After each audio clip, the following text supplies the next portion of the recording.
make it a priority. Make it a Mhm. priority to be able to have the relaxation, the refresh, the resets. Make it a priority to have systems in play to be able to work for you, not against you.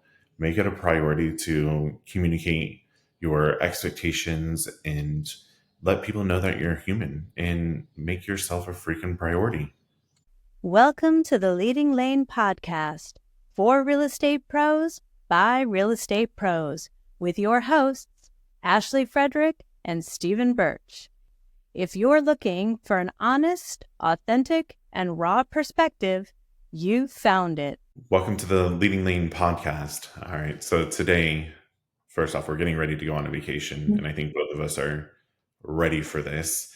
But it's funny because we're talking about coming off of the broker fast track retreat and dealing with people that have said, I don't have time to be able to go and go to the retreat or go to on vacation or spend time with family or whatever the case may be. It does not matter what it is.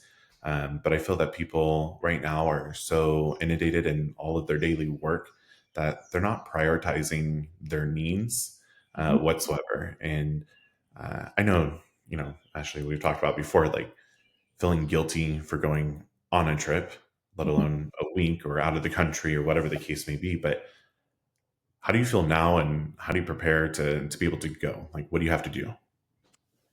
Yeah.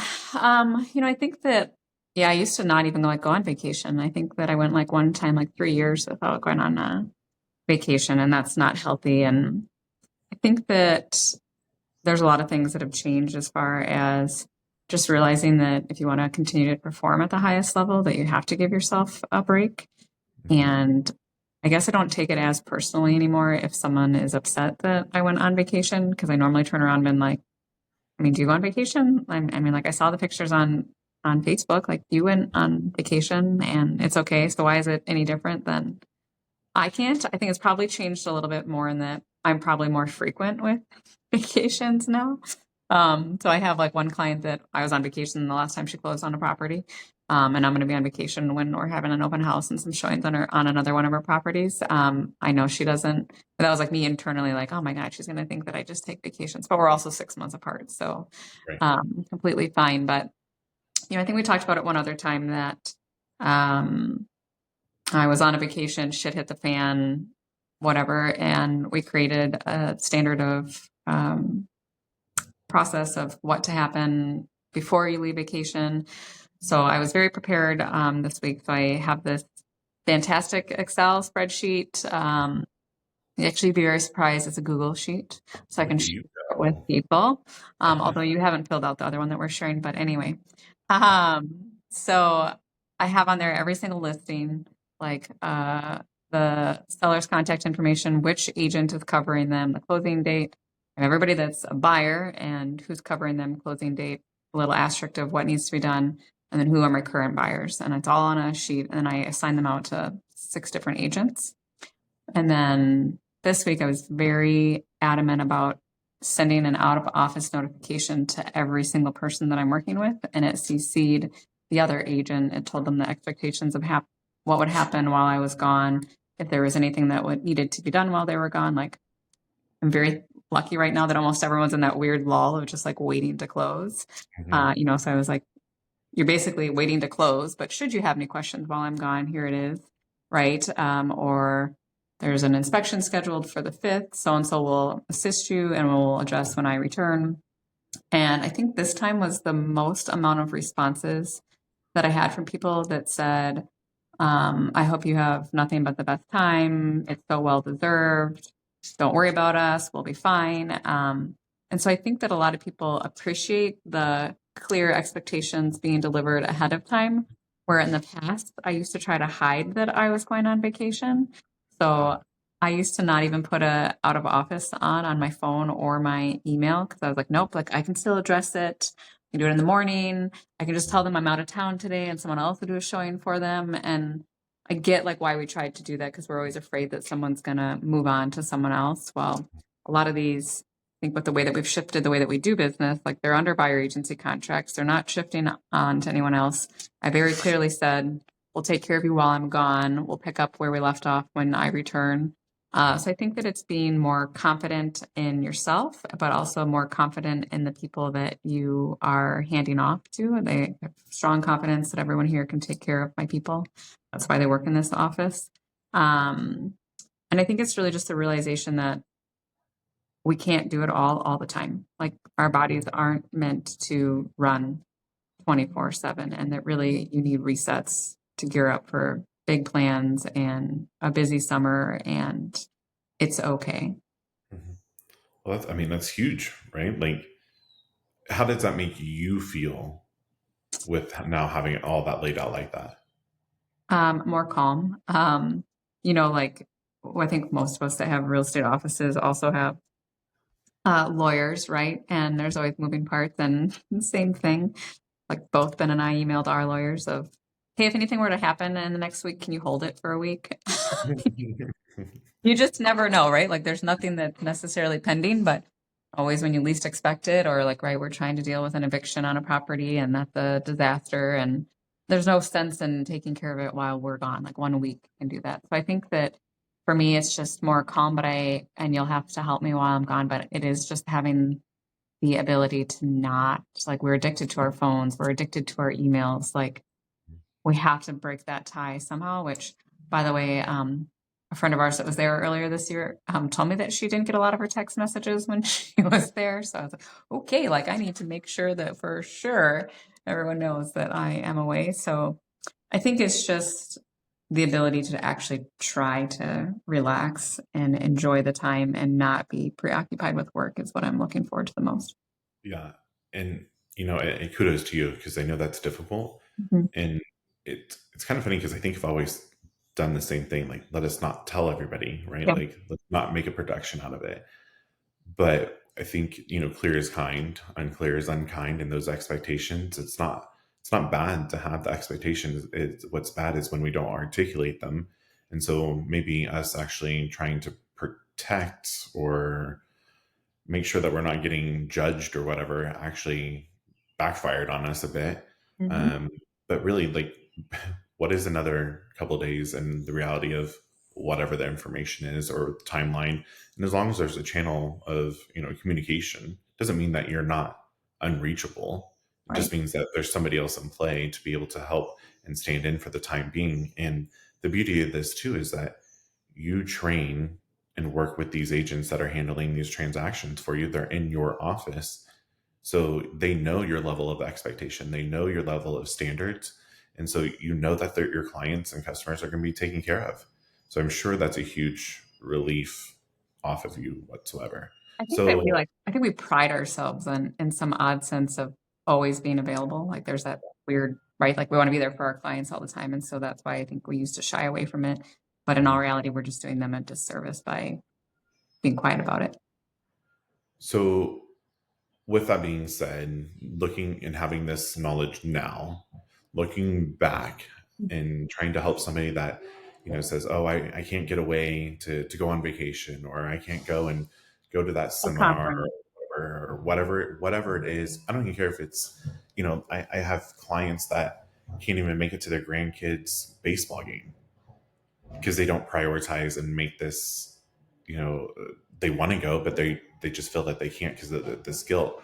What are some suggestions that you tell people that, how would you handle that now?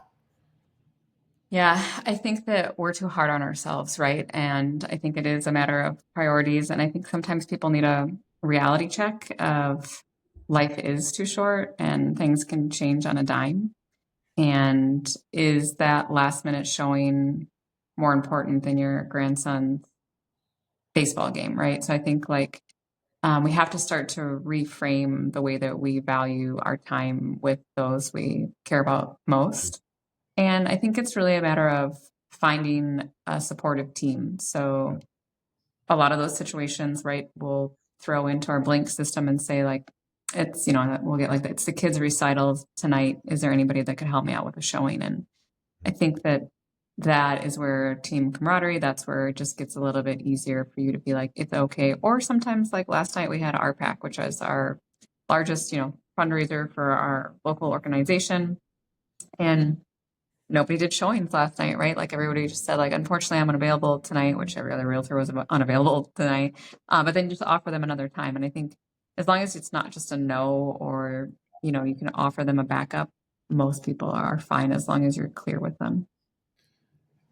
And really, like what I'm hearing here is it's self-respect. Mm-hmm. Because, I mean, let's be clear. Like, if you were to tell somebody, hey, like, I have my grandkids' baseball game tonight. I really wanted to go and I was planning on going. You know, I'm willing to make the exception, but I want to be there for my family too. If you humanize the transaction and humanize yourself, because if we're only texting or emailing, or, I mean, even if it's over the phone, like, if we're so robotic of yes, yes, yes, and trying to, make sure that we're there for them constantly, they don't necessarily see it. So giving them that reality check of, hey, I'm human too. I'm here. I want to, but I really want to, prioritize my family.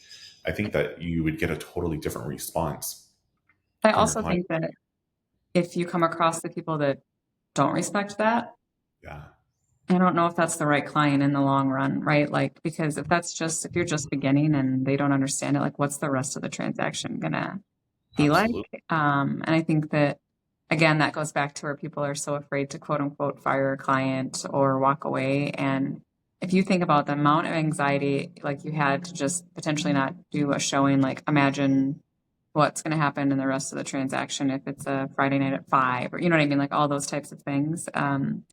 So I think it goes back to, again, knowing your worth, because there are a lot of people that like to chase because they're trying to make, I think, what do you always say? Tripping over pennies to make, what do you think? Tripping over dollars to make pennies. Correct, right? So like, but it doesn't just necessarily make sense. And I think we've talked about that, especially with new agents, that they're so afraid of, the income, but yet they're beating themselves, to try to appease someone that doesn't deserve their time and effort. And I think that that's where it comes from too, is that for so long we were taught, like, you just have to pound pavement, and that it's whatever the buyer says. The buyer asks, like, how high can you jump, or, whatever. And like, how high do you want me to jump? Mhm. So I think maybe reevaluating the client customer relationship with an agent and figuring out, but I think that goes back to expectations from day one, right? So like when you're having a buyer consult, I normally tell people, like, it depends on the day. Like doing a same day showing could be very tough, but I can normally fit you on the next day. I think I saw Stephanie Jones post like a while ago that I think somebody like asked her, like, or got mad because she couldn't do a same day showing, and she was like, I'm booked for the next 3 days. Like, we don't just live on whims here. Like, that's not reality. But I think if you set people up for those expectations, I even like to say I typically don't do Sunday showings. I prep people with that. To be honest, I don't do a whole lot of weekend showings either. But then when you do make those exceptions, or I'll do early Saturday mornings, I think that they appreciate you a little bit more, because they'll say, like, oh, I thought you didn't really do showings. I appreciate you. Like, I know this is last minute. So I think it's starting with expectations clear. Absolutely. And it's funny that, thinking back on like the emails that you're sending those co-op agents, that like expectations, this is how it's going to be handled. Really, what you're doing is you're holding them accountable, because you're communicating to them up front, and I'm sure that they actually appreciate it, because in this industry, a lot of times, agents don't answer their phones, or don't answer in a quick response time whatsoever on any method of communication. And so sometimes, like we talked about before, they're oversensitive to communication or their lack of.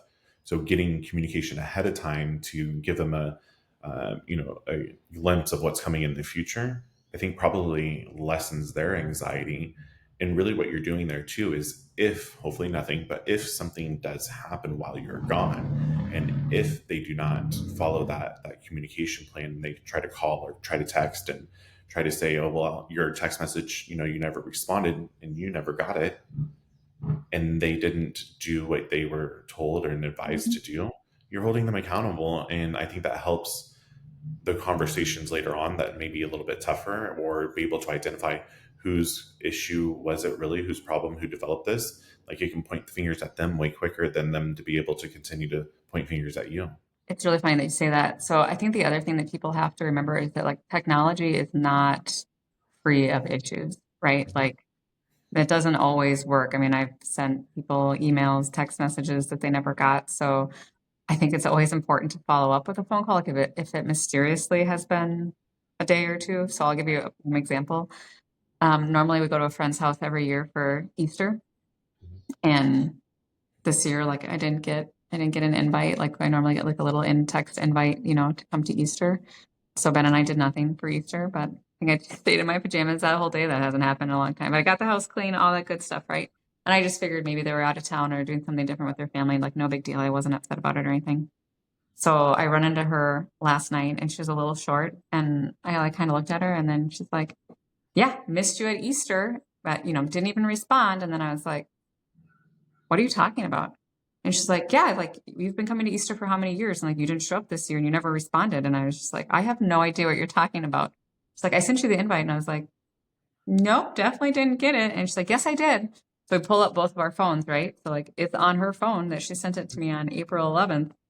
There is no communication on my phone that I received anything on April 11th. Like there was a message from the 8th and like the 15th, but nothing on the 11th. And she just like went white in the face. And she was like, oh my God, I'm sick to my stomach. And then she's like, I told everyone that I thought that you were mad at me and I didn't know what happened.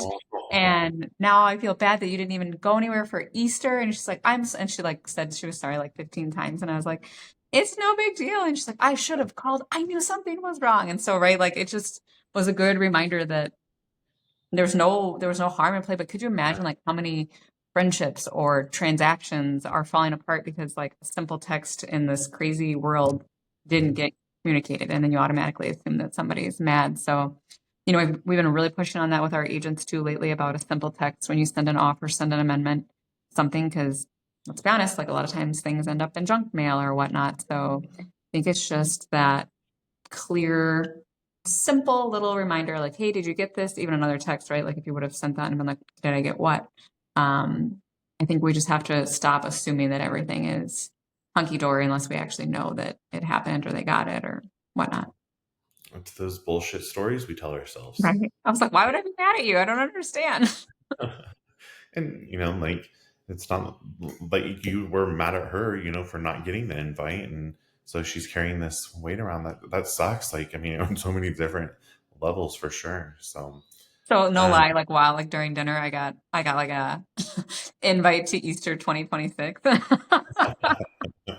I feel like that's something I would do. That's awesome. Yeah. And, I think it's also great for you to be able to laugh it off, right? Like laugh with her and make her feel that, that it's not either one of your fault. It's technology and it's okay. And like there's a lot of people that wouldn't be able to even do that or have that conversation or say the reason why and ever discover it, and think of how long that could have transpired, and you just nipped it in the butt and had a face-to-face conversation. I think the other thing is, I actually mentioned it in my newsletter, earlier this month about like when you aren't taking those opportunities to get away for training or conferences, like how much opportunity you could be missing, right? So you're so afraid about what you're going to miss at home that you didn't go to a seminar where you made your business better in 3 days. Or you met someone that will change the trajectory. I mean, literally, like, right? Us, like, we randomly met in St. Louis and look where it's been 3 years later. Like, what if we would have never gone to St. Louis? Like, I think that's where we all have to remember that, like, real estate will still move. Like, we can still do things. I mean, but that's just it. We also live in a very electronic, like, you can write offers. I've wrote offers in Mexico before. Like, you know what I mean? Like, but I think the thing that was very interesting, or I struggled with a little bit this week, was I have a lot of listings coming up, and because I'm a little bit of a control freak, I didn't want them to be live like Monday, because then I don't have control over the next week. But I discussed that with every seller. So I said, like, we could go live on the 6th. You'll have another agent that will take care of it while I'm gone. I don't think the 1 week on the market's going to hurt you by any means. So if you're comfortable, I'd like to wait for the 12th. So I'll be here to handle it, etc. And every single person was like, well, no, we want you available. So if we need to wait. And the guilt went away instantly because I just had that conversation with them and they were clearly on board with moving forward. Yeah. Like, I think that it again drills back to communication, clear expectations. because they're humans as well. They want you to go enjoy your vacation. They want you to come back refreshed because they want you to be able to sell their property very quickly, Mhm. and very smooth transaction as well. So you have to take that time, and you know what, like at the end of the day, we can't even say that every person's going to be cheering you on and being like this and being so accepting, and that's the beauty of it. That's they're not my people then. Right. Like they don't know me very well then. I don't want to work with them. And I shared the story this last week about how one of my biggest pet peeves is, oh, it must be nice, and Mm. saying, oh, like, no, it is, like, it is nice, I love it, right? And so that was the running joke all week of all these brokers of, oh, it must be nice.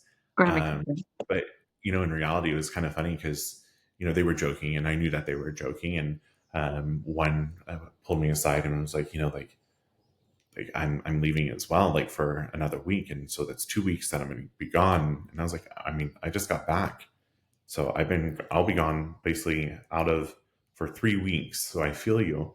And she's like, I feel guilty, and what happens if this? What happens with that? I said, this is exactly why you came to this event, is because you need to learn to be able to, or you put systems in play so your business does not depend 100% on you. You're so far in your business that you can't even see that you need this vacation and need this time away.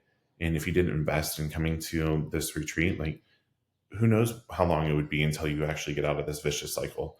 Like, we have to Yeah, I you mean, have it's a matter of right? Like these little changes that you make to your business, but that you learn at a retreat, like should give you the option to leave the office more often, or should be able to help you put those procedures in place so you feel okay leaving the office more often. Yeah. So it's just funny. I mean, and again, it doesn't matter if it's a business trip or personal or vacation or whatever it is. Like, make it a priority. Make it a Mhm. priority to be able to have the relaxation, the refresh, the resets. Make it a priority to have systems in play to be able to work for you, not against you. Make it a priority to communicate your expectations and let people know that you're human, and make yourself a freaking priority. I think it goes back to you can't pour from an empty cup. Yep. So you have to fill up your own cup, which a lot of times comes from a reset. hmm I totally agree. And I don't know about you. When I come back from having a vacation or being away for a bit, like, that's when the creativity happens. Like, as Mhm. far as, like, I don't have to be so inundated with all the hustle and everything else on the day-to-day grind. I'm able to, relax. I'm still thinking. We're still talking. We're still, things are still going on. But then when I come back, I'm like, all right, let's hit the ground going, and I feel great, and let's continue to go. It's the recharge that I truly need every single time. Right. So, great conversation, and I appreciate you guys all listening in and continuing to send us positive vibes and great messages. So please continue to do so. If you'd like to be a guest on our podcast, please don't hesitate to reach out. We would love to have you, and tune in next time. If you've enjoyed today's episode, please like, subscribe, and share with others. Stay connected for more genuine insights and strategies to boost your real estate career on Facebook, or check out our website. We'll see you next time.